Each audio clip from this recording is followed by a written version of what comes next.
বলুন তো ঢাকার ভিতর উইকেন্ডে কি কি অ্যাক্টিভিটিস করা যেতে পারে? আমি তো শুধু দুইটা অপশনই খুঁজে পাই, এক হচ্ছে খেতে যাওয়া বাইরে, আর এক হচ্ছে মুভি দেখতে যাওয়া। হ্যাঁ, ইদানিং ঢাকার ভিতরে ছোট ছোট রিসোর্টস হচ্ছে, বাট সেটার জন্য আসলে টেস্ট বাডের সাথে কম্প্রোমাইজ করতে হয়, কজ সব সময় সব জায়গায় ভালো খাবার পাওয়া যায় না। চলুন আপনাদেরকে এমন একটা জায়গায় নিয়ে যাই যেখানে ভ্যারাইটি অফ ভালো খাবারের সাথে অনেক স্পেশাল হবে উইকেন্ডটা। So hello everyone, this is Tasu and welcome to a multi কুইজিনের জায়গা, যেটা ঢাকায় অলরেডি অনেক জায়গায় আছে বাট উত্তরাতে নতুন খুলেছে। আর এলাকার ভিতর এত রিনাউন্ড একটা প্লেস থাকতে যদি না যাই তাহলে তো পাপ হবে, পাপ। জোকস অ্যাপার্ট, এটা অ্যাকচুয়ালি এখনো আন্ডার কনস্ট্রাকশন আছে, বাট যতটুকুই খুলেছে আমার কাছে কিন্তু বেশ ভালো লেগেছে। ইনডোর প্লেস হিসেবে গুলশানেরটা চেয়ে আমার এটা বেশি ভালো লেগেছে। গুলশানেরটা হচ্ছে মাল্টি স্টোরেড, বাট এটা হচ্ছে একটা ফ্লোরই, সো অনেক স্পেস নিয়ে বানানো হয়েছে। এন্ড দেখে কি একটু চেনা চেনা মনে হচ্ছে? যারা চিনে ফেলেছেন, ও ইয়েস, আপনারা যা ভাবছেন এটা সেটাই। এন্ড যারা চিনতে পারেননি, এইটা হচ্ছে উত্তরা শেফস টেবিল। যদি মশার টেনশন করে 100 ফিটারটাতে না যান এন্ড গুলশানেরটা বেশি ক্রাউডি মনে হয়, তাহলে উত্তরাটাই চলে আসুন।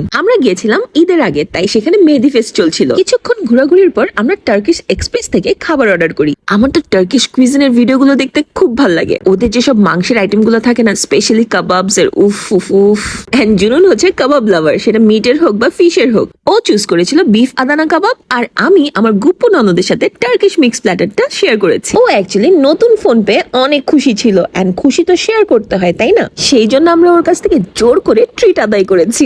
খাবার অর্ডার দেওয়ার পর আমরা আশেপাশে ঘুরে দেখেছি। এটা যেহেতু এয়ারপোর্টের পাশে এয়ারপোর্ট মার্কেট, সো পুরো থিমটাই এয়ারপোর্ট বেস করা হয়েছে। এন্ড আমার কাছে এই ফটো বুথের প্লেসটা বেশি অ্যাট্রাক্ট করেছে, যেটা মনে হবে আপনি একটা ফ্লাইটে বসে আছেন এন্ড ইউ ক্যান চুজ এর ডেস্টিনেশন। আর এই হচ্ছে আমি আর জুনুন। আর এরকম মিস্টার থাকলে লাইফ পার্টনারের পাশাপাশি পেয়ে যাবেন পার্সোনাল ওয়েটারও।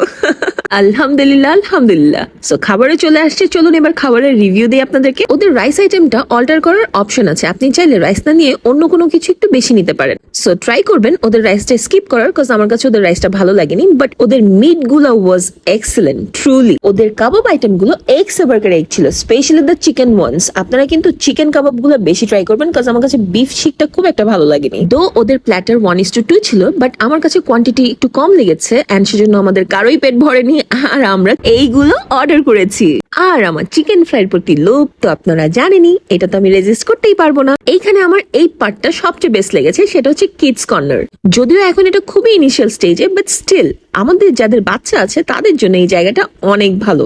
আমার পোটলাটা খেলতে খেলতে একদম দুষ্টু হয়ে যাচ্ছিল, দেখেন এখন উল্টা করে স্লাইড থেকে নামছে।